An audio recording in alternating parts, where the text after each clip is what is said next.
اعوذ باللہ من الشیطان الرجیم، بسم اللہ الرحمن الرحیم۔ آج ہم سورۃ البقرہ کی آیت نمبر 11 سے آغاز کر رہے ہیں۔ کل کے سبق میں ہم نے جانا اللہ تعالیٰ کے دو ایسے گروہوں کے متعلق جو منکرین تھے اللہ کے، اور منافقین۔ آج بھی مزید ہم منافقین کے متعلق جانیں گے۔ تو چلیے سبق کا آغاز کرتے ہیں۔ وَإِذَا، اور جب، قیلا کہا جاتا ہے، لہم ان سے، لا تفسدوا کہ تم فساد برپا نہ کرو، فی الارض زمین میں، قالوا تو وہ کہتے ہیں، انما سوائے اس کے نہیں، نحن ہم تو مصلحون اصلاح کرنے والے ہیں۔ جب ان سے کہا جاتا ہے اس طرح کافروں کے پاس جا کر فساد برپا نہ کرو، تو وہ کہتے ہیں ہم ان کے پاس اصلاح کے لیے جاتے ہیں۔ آگے اللہ فرماتے، الا خبردار، انہم بے شک وہی ہیں، ہم المفسدون جو فساد برپا کرنے والے ہیں، ولکن لا یشعرون لیکن وہ سمجھتے نہیں ہیں۔ اللہ فرما رہے ہیں، اے ایمان والو، ان کی باتوں میں نہ آ جانا، یہی فساد برپا کرنے والے ہیں، لیکن یہ شعور نہیں رکھتے، یہ سمجھتے نہیں ہیں۔ وَإِذَا، اور جب، قیلا کہا جاتا ہے، لہم ان سے، آمینو ایمان لے آؤ، کما آمن الناس جس طرح ایمان لے کر آئے لوگ، قالو کہتے ہیں، انؤمنو کما آمن السفہاء کیا ہم ایمان لے کر آئیں جس طرح ایمان لے کر آئے بیوقوف، الا خبردار، انہم بے شک ہم السفہاء انہم بے شک وہی، ہم السفہاء بے وقوف ہیں، ولکن لا یعلمون لیکن وہ نہیں جانتے۔ اللہ کہہ رہے ہیں جب ایمان والوں سے ملتے ہیں نا تو کیا کہتے ہیں کہ کیا ہم ان بے وقوفوں کی طرح ایمان لے کر آئیں جو اسلام کی خاطر اتنی ماریں کھا رہے ہیں جس کا کوئی فائدہ ہی نہیں ہے، ہم تو بے وقوف نہیں بنتے۔ تو اللہ تعالیٰ فرما رہے ہیں، میرے صحابہ، میرے نبی کے یارو، پریشان نہیں ہونا، جو ماریں کھاتے ہو اسلام کی خاطر پریشان نہیں ہونا، حقیقت میں بے وقوف یہی ہیں، لیکن انہیں سمجھ نہیں ہے اس بات کی۔ آگے اللہ فرما رہے ہیں، وَإِذَا، اور جب، لَقُوا الَّذِينَ آمَنُوا ملتے ہیں ایمان والوں سے، قالوا کہتے ہیں، آمنا ہم ایمان لے کر آئے، وَإِذَا خَلَوْا، اور جب الگ ہوتے ہیں، إِلَى شَيَاطِينِهِمْ اپنے شیطان بھائیوں کی طرف، قالوا تو کہتے ہیں، قالوا کہتے ہیں، انا بے شک ہم، معکم تمہارے ساتھ ہیں، انما نحن مستہزئون کہتے ہیں کہ انما سوائے اس کے نہیں، نحن ہم تو مستہزئون ان سے مذاق کرنے والے تھے۔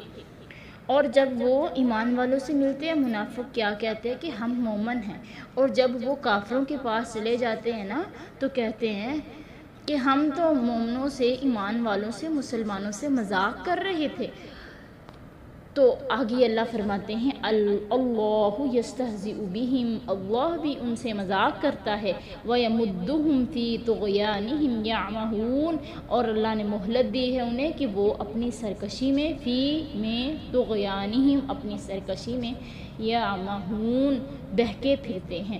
اللہ فرما رہے ہیں کہ اللہ نے بھی انہیں مہلت دے رکھی ہے، ڈھیل دے رکھی ہے کہ وہ اپنی سرکشی میں بہکے پھرتے ہیں، جو جی چاہتا ہے وہ کرتے پھر رہے ہیں۔ آئیے اب ان آیات کی ہم تفسیر کرتے ہیں۔ اللہ تعالیٰ پہلی آیت میں فرماتا ہے کہ وہ جب ایمان والے ان منافقوں سے کہتے ہیں کہ تم زمین میں فساد مت برپا کرو، تو کہتے ہیں ہم تو اصلاح کرنے والے ہیں، ہمارا ارادہ اصلاح کا ہے۔ اللہ فرماتے ہیں، اے ایمان والو جان لو بے شک یہی فساد کرنے والے ہیں، لیکن انہیں اس بات کی سمجھ نہیں ہے۔ فساد اصلاح کی ضد ہے۔ کفر و معصیت سے زمین میں فساد پھیلتا ہے اور اطاعت الہی سے امن و سکون ملتا ہے۔ ہر دور کے منافقین کا کردار یہی رہا ہے کہ وہ فساد برپا کرتے رہے ہیں، اشاعت و منکرات کی اشاعت کرتے رہے ہیں۔ جو منکرات تھی، جن کاموں سے روکا جاتا تھا وہ کرتے تھے، پامال حدود الہی کو کرتے تھے، سمجھتے یا دعویٰ یہ کرتے تھے کہ وہ اصلاح و ترقی کے لیے کوشش کر رہے ہیں۔ تو اللہ تعالیٰ فرما رہے ہیں کہ ہر دور کے منافقین کا یہی کام رہا ہے کہ اللہ کے نبیوں کی مخالفت کرتے رہے ہیں، ساتھ مل کر، ساتھ رہ کر، نبی کے ساتھ رہ کے کلمہ پڑھنے کے باوجود وہ عمل کرنا جو مخالف ہو، اللہ کی حدود کو پار کرنے والا ہو۔ اللہ تعالیٰ آگے فرما رہے ہیں کہ جب وہ ایمان والوں سے ملتے ہیں تو وہ کہتے ہیں کہ جب ان کی منافقت سب کے سامنے آ جاتی ہے تو کہتے ہیں ہم تو بیوقوف نہیں بنیں گے ایسے ایمان لا کر۔ وہ اپنے آپ کو بڑا عقل مند دانا سمجھتے ہیں کہ ہم بھئی ان مسلمانوں کو دھوکہ دے رہے ہیں، ورنہ تو کفار سے تو جہاد کا حکم ہے، تو ہم تو ان کے ساتھ رہتے ہیں، حالانکہ ہم مومن بھی نہیں ہیں۔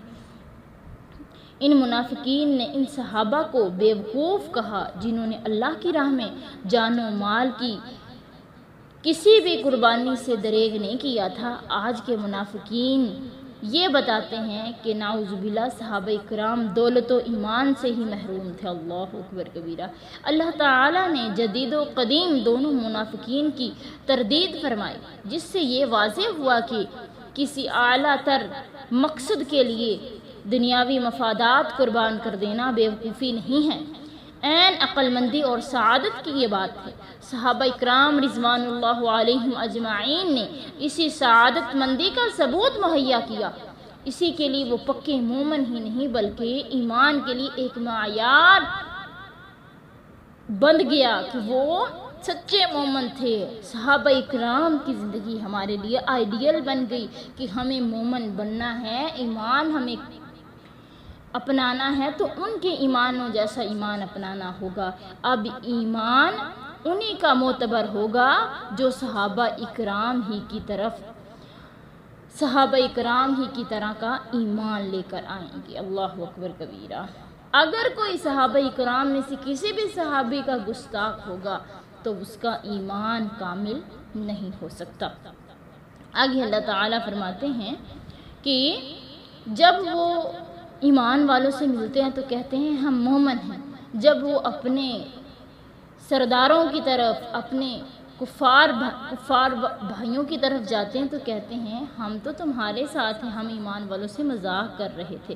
یہاں شیاطین سے مراد وَإِذَا خَلَوْا إِلَىٰ شَيَاطِينِهِمْ، شیاطین سے مراد سرداران قریش اور یہود ہیں، جن کے اشارے پر وہ اسلام اور مسلمانوں کے خلاف سازشیں کرتے تھے، یا منافقین کے اپنے سردار اس سے مراد ہیں۔ تو اللہ تعالیٰ فرماتے ہیں کہ وہ کہتے ہیں کہ ہم مسلمانوں سے مذاق کرتے ہیں، تو اللہ بھی ان سے مذاق کرتا ہے۔ اللہ کا مذاق کیا ہے کہ اللہ نے انہیں ڈھیل دے رکھی ہے کہ وہ بہکے پھر رہے ہیں، اللہ بھی ان سے مذاق کرتا ہے۔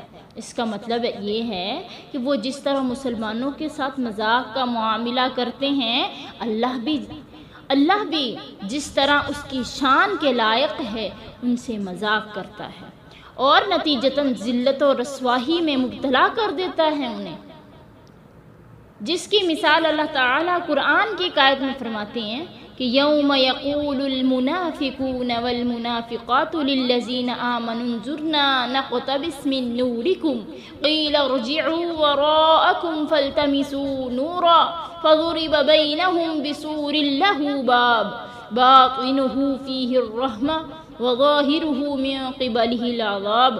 اللہ فرماتے ہیں کہ منافق مرد اور منافق عورتیں ایمان والوں سے کہیں گے قیامت کے دن کہ ہمیں اپنے نور میں سے کچھ، اپنی روشنی میں سے ہمیں بھی دے دو۔ ان سے کہا جائے گا واپس پلٹ جاؤ اور نور کو، روشنی کو تلاش کرو۔ اس نور سے مراد نور ہدایت ہے، اور ایک دیوار حائل ہو جائے گی، اس کی باطن میں تو رحمت ہے لیکن سامنے اس کے عذاب ہوگا۔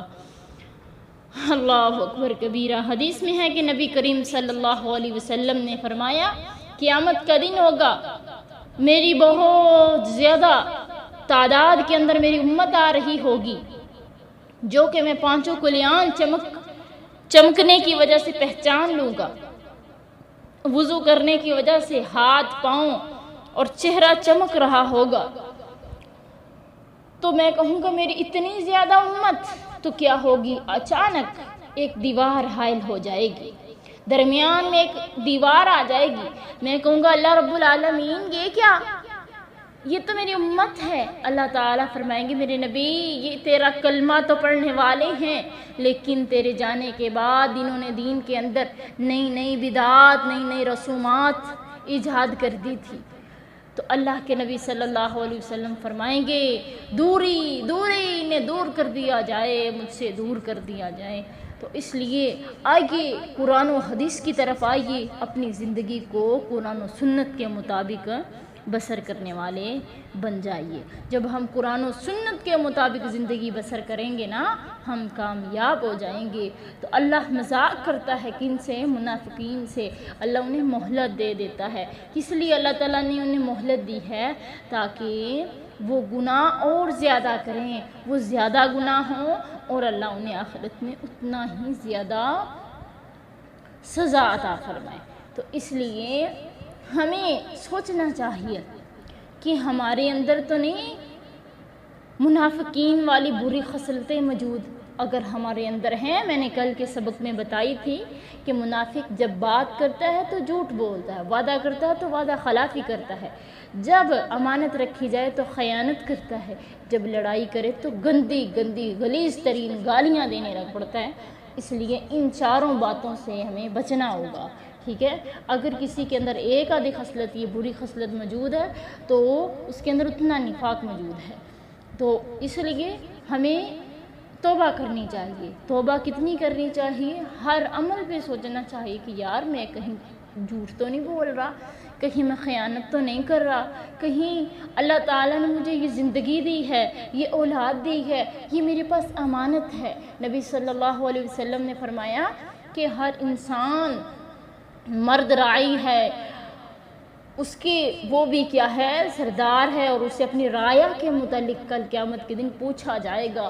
عورت بھی سردارنی ہے، اس سے بھی اس کی رعایا کے متعلق پوچھا جائے گا کہ مرد اپنے اہل و عیال کا مالک ہے، کہ اسے اللہ تعالیٰ نے یہ ڈیوٹی لگائی، اس کے ذمے یہ کام سونپا ہے کہ ان کی اچھی پرورش کرنا ہے، اور بیوی کے ذمے بچوں کی اچھی پرورش کرنا ہے، انہیں دین کے اسلام کے ڈھانچے میں ڈھالنا ہے، اور اسلام کے مطابق زندگیاں بنانا ہے ان کی۔ اور اگر ایسا نہ کیا، کل قیامت کے دن ایک ایک پل کا حساب و کتاب دینا ہے۔ یہ ہمارے پاس امانتیں ہیں، یہ اللہ نے اولاد دی ہے۔